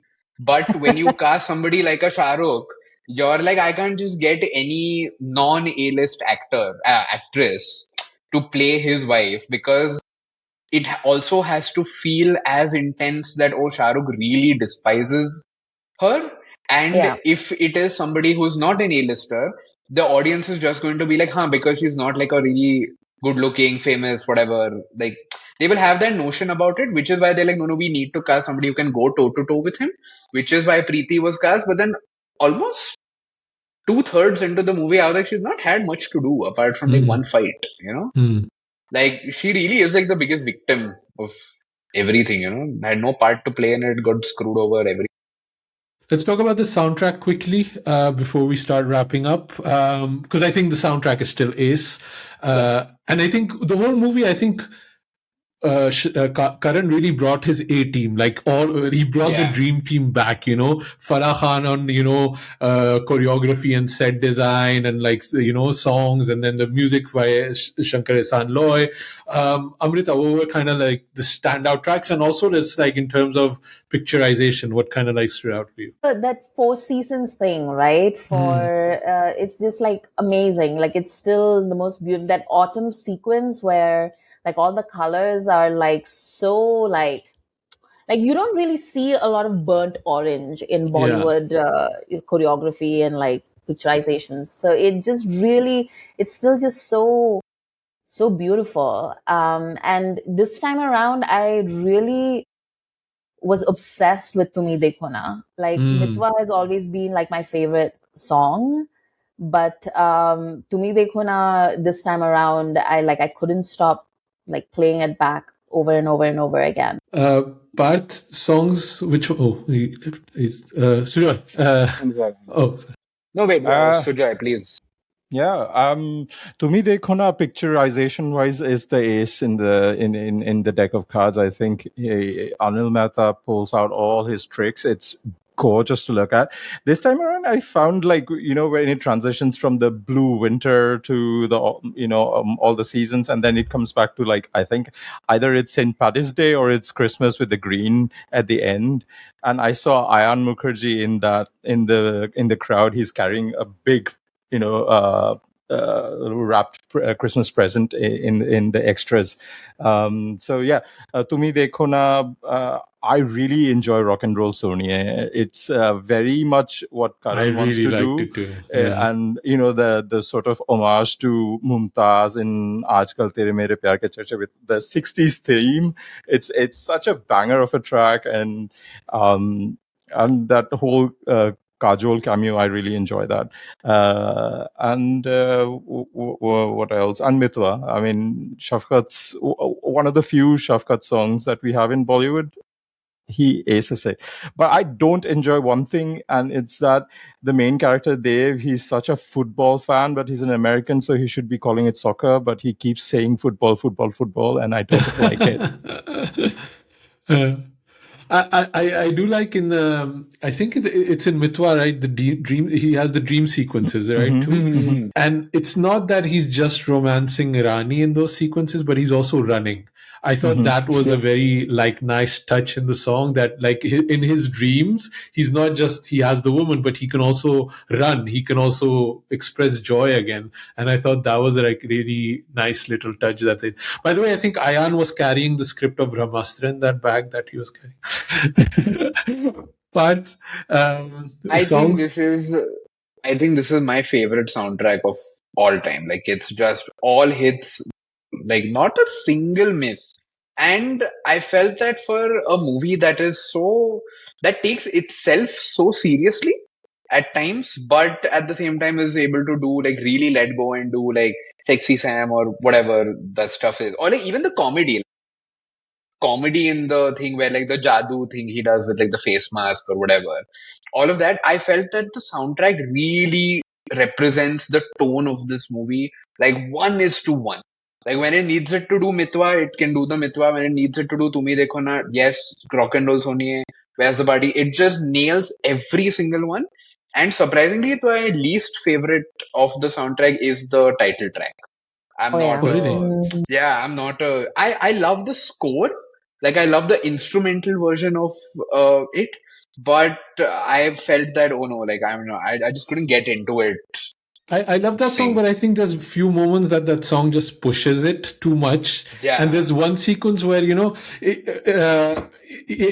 like Shah Rukh is walking everywhere and he's like, "ये बंदा टूटी टांग के साथ कहाँ जा रहा है? I don't know." He's just walking through graveyards and stuff like that. But there's a moment where he's like drinking coffee from a Starbucks cup and the coffee logo is color coordinated with the gate in the back. And this is a bit too much. Yeah. Like, that kind of, and that's where it pushes it a little bit much. But I absolutely love this soundtrack so much.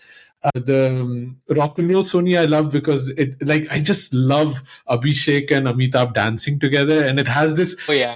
Kajrare vibe to it, 200% Yeah. that it has that. But also, like, Abhishek gets to be in his right here, right now, Bluffmaster Yeah, sort of. it's so yeah. Yeah. I missed that. Yeah, he's so Abhishek cool, right? He much. was He's so cool. Yeah, yeah. And then where's the party tonight? Which I thought was a reference because this is actually the Shiki party. Like from the this is the party. So I think it had a lot of like Dil Chata Hai references too, like the way it was shot. Like I thought that was there. But yeah, I thought it was like speaking of other references I got one more reference when they meet up 3 years later, right? I think Abhishek is styled as he's wearing the same coat with the fur lining that Amitabh is wearing in Amitabh was Silsila. wearing, yeah. Same, Yeah, like yeah. different color coordination, but I think that's like how Karan's brain works, like that kind of references and updating it. Although I think 50% of why Shah Rukh was angry in this movie is because he's dressed in Abercrombie and Emporio Ambari clothes, which look as ugly as F. Like it's so terrible. I would be mad, I would be mad. Yeah. Any random notes? The way all of these things are shot and the way they are edited and stuff like that is really nice. Which is why when the final title track comes, when they are just all being sad at different locations, I was like, this is the most Karan Johar that he is. Like he leans back into that safe space of now that I need to somehow, get these two characters back at the same thing. I need to do this overly melodramatic song that goes on for a little bit too long.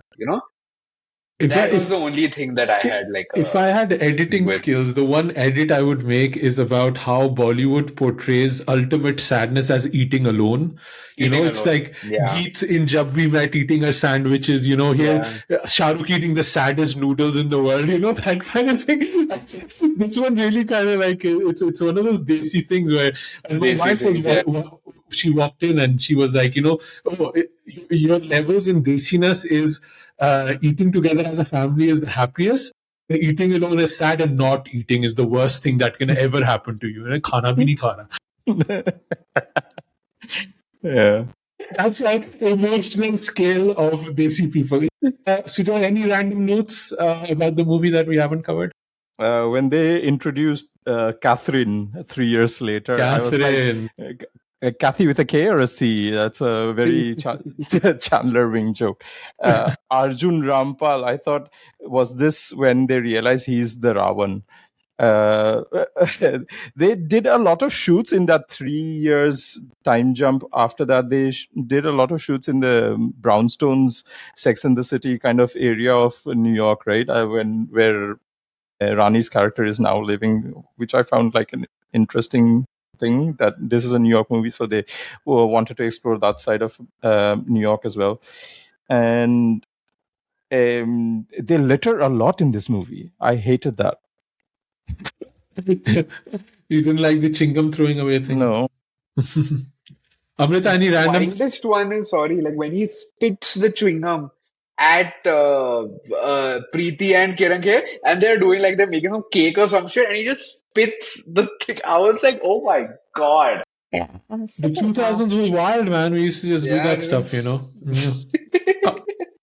I really like the part where, like in the middle of their big fight, when Abhishek like starts off by like saying like, like maza aaya to Rani, because he's not like, that was such a good line, because like it's not that obviously he's mad that she's been cheating on him and that she's having this affair with another man, but the way that he's seeing it is also in that he tried so hard and he's failed, Yeah.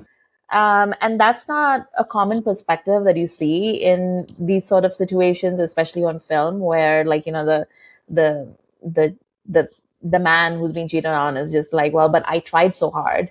And I thought like that was something like, there's a little twist that I thought was like really good. Yeah, no, and it's so consistent with him being a guy who uses sex as a weapon.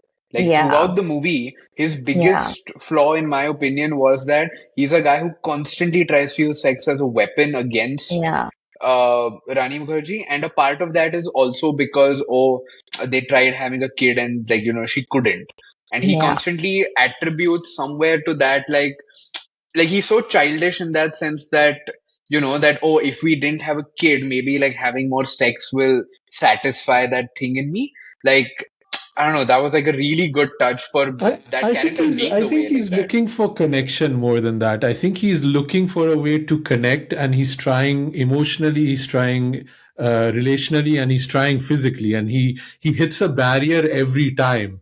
And Hmm. I think it is interesting that he speaks about Mazaya, because it does speak about female pleasure to a certain degree. But I Yeah. think the movie has ideas; it doesn't like explore them well enough. But that's It just was too early. Like was nobody too was early. like, yeah, nobody had the language 20 Yeah, years ago to talk about yeah, like a lot of these things. yeah. But I have a question to all of you, which is, so Shah Rukh and, like Kajol is funny because Kajol wasn't even in the film, but Kajol has so many opinions about this film. But Shah Rukh has been on record saying that he doesn't think that the happy ending at the end of this film with Maya and Dev is going to last. Like it was just basically a happily ever after for now rather than happily ever after. Do you guys agree? Like, what is your sense? Like, will Maya and Dev be able to make it? Given the circumstances where they finally end up, right? They have already had that penance period of 3 years, that where they had to be satisfied with the thinking that the other partner, with their dream Hmm. partner, is happy, and then they now are jubilant that, oh no, that was all fake, and they both sacrifice that. That means they have a much bigger connection than just the infidelity thing. There's more to it. I believe that they would be happy together because they are meant to be miserable together. Parth, what do you think? No, I don't think they would be. I think it's also that the movie does a very good thing of saying that for them to realize that they are in unhappy marriages and then to, let's say, even cheat, it's so long. Like I think the kid is almost what, 8, 9, 10 years old Mm-hmm. by the time Preeti kicks Shah Rukh out. So I think that even if they are miserable together and like they think that they are happy initially, I think by the time that they realize that, oh, the thing that we destroyed our marriages for, that was supposed to keep us happy, and like we ended up here, to accept that yes, this is also not working out would take like, I don't know, like another 2 decades, and I think by then they would be too old to be like, let's do something about it. But I think Shah Rukh is saying that because of his inherent uncleness that he's saying this. They Yeah, don't deserve to yeah. be together. But I think, I mean, my take is, like I can believe in eternal love, but I don't necessarily believe eternal marriage is a thing. Like, Yeah. and there's a moment where if you're not happy anymore, you're not happy, and it's best to kind of just separate. I think the problem that Mm. Maya and Dev will have act more than relational and romantic problems is the economical problems, because they were married to these For really sure. rich people. People, People are yeah. 26. She's a teacher. He's a gym trainer. Both of them are at a job. They have to live in Toronto. Toronto prices are crazy at the moment. I think that's No what's going way to this break is them. surviving. Yeah, that's what's going to break their I have a relationship. solution for that. Yeah. They are both going to become the next copycats of Black Beast, and they're going to start kidnapping children. Black Such Beast. a stupid, like, I don't even know what the point was of that. Yeah. What was that? Because Delhi 6 I don't also know. had that thing, right? Like about kidnapping. Kala You know Bandha. what the thing is? Karan Johar tries to do every genre outside of thriller in his movies, and somewhere he realizes ki I can't do this, but he locks in. He's like, no, I will still do it. Like comedy is just not a thing for him, especially like situational comedy. He's very good at when the character's personality makes them funny.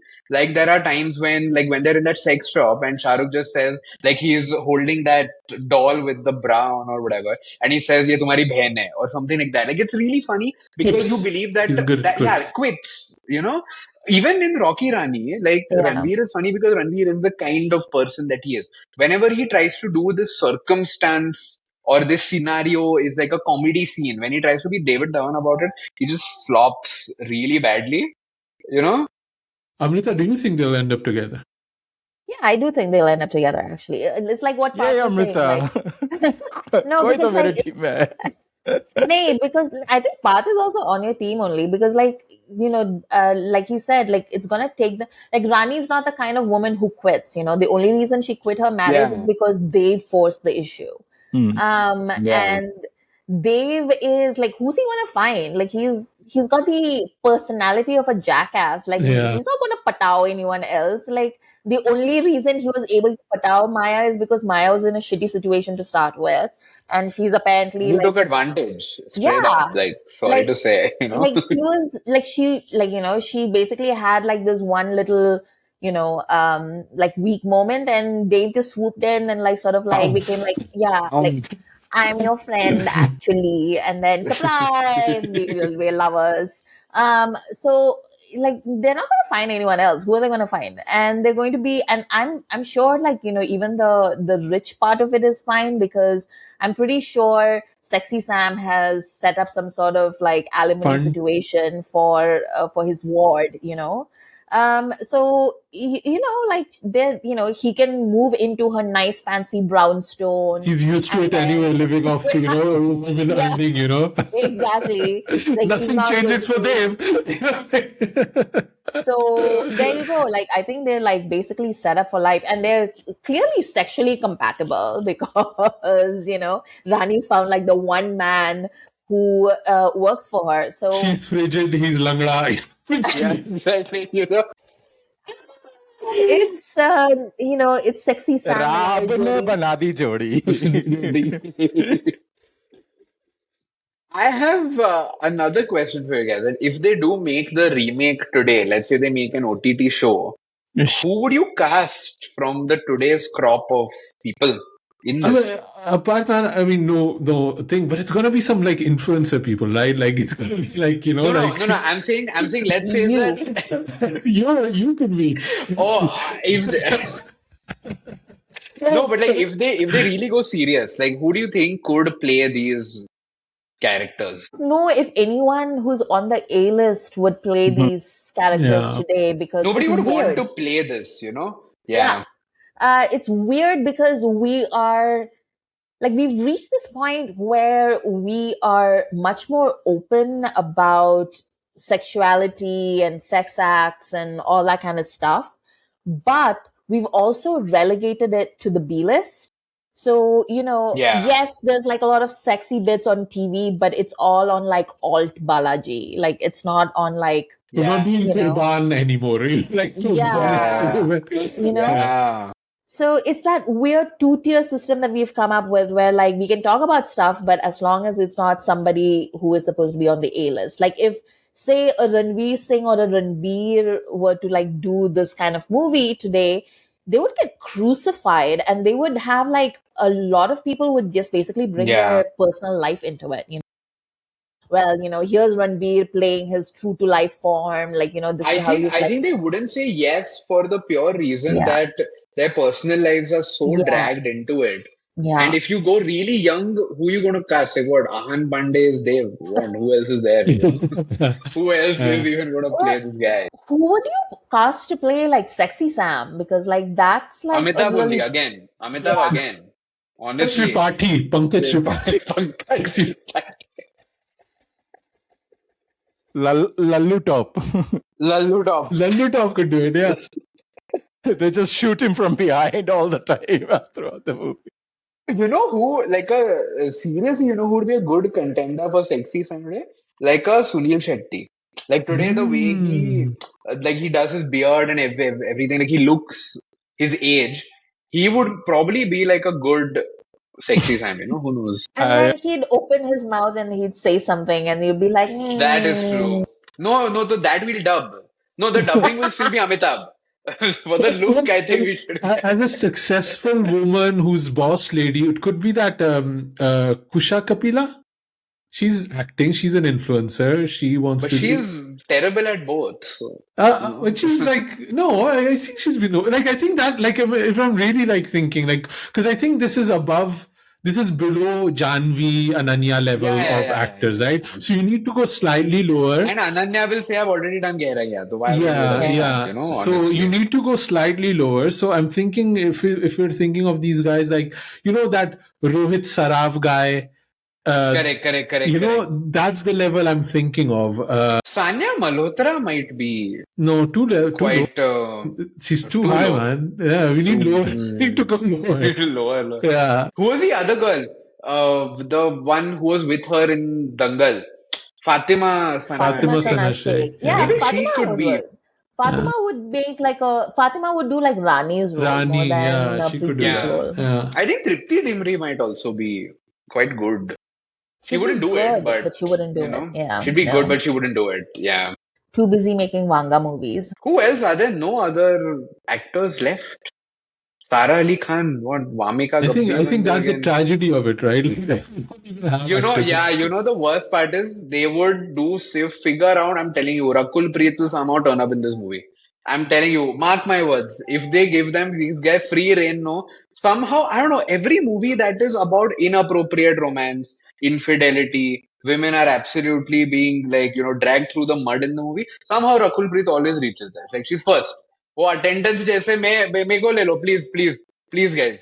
And I'm not kidding. Every 6 months, I think the industry tries to relaunch Rakul Preet. Like every 6 months is just another thing. And I had seen the Ajay Devgan and her that age gap movie. What is that? De Pyar De. And I really wanted they refund De, but it was really. But for me, it's like a lot of these actresses. I have that problem with Kiara Advani and Rakul Preet. Kiara could be very good in this.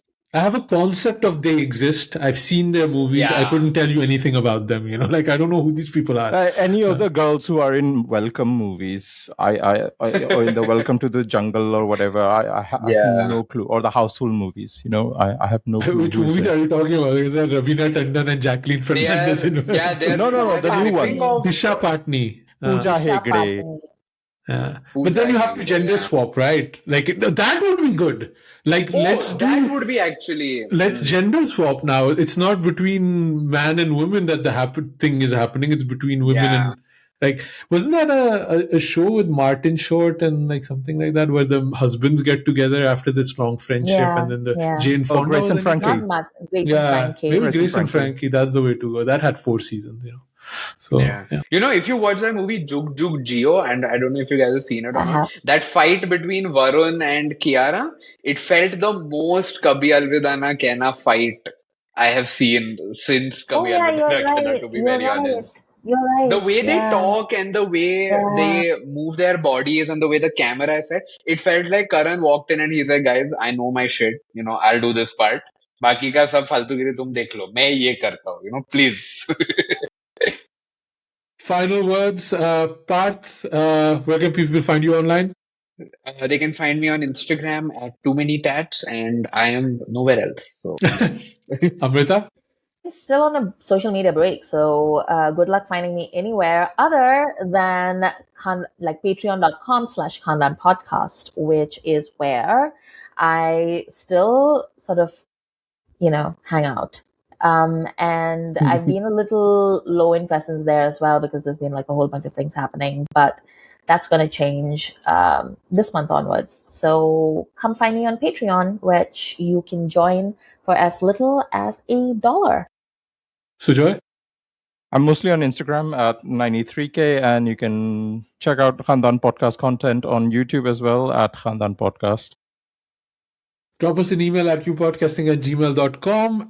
Follow us on YouTube. We're dropping a lot of stuff there. I think a new essay should be dropping next week. A new episode should be dropping either next week or the week after, depending on when Yamini is back from her amazing holiday.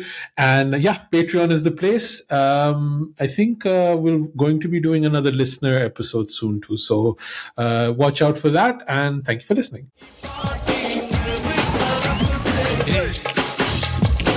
क्या बोलती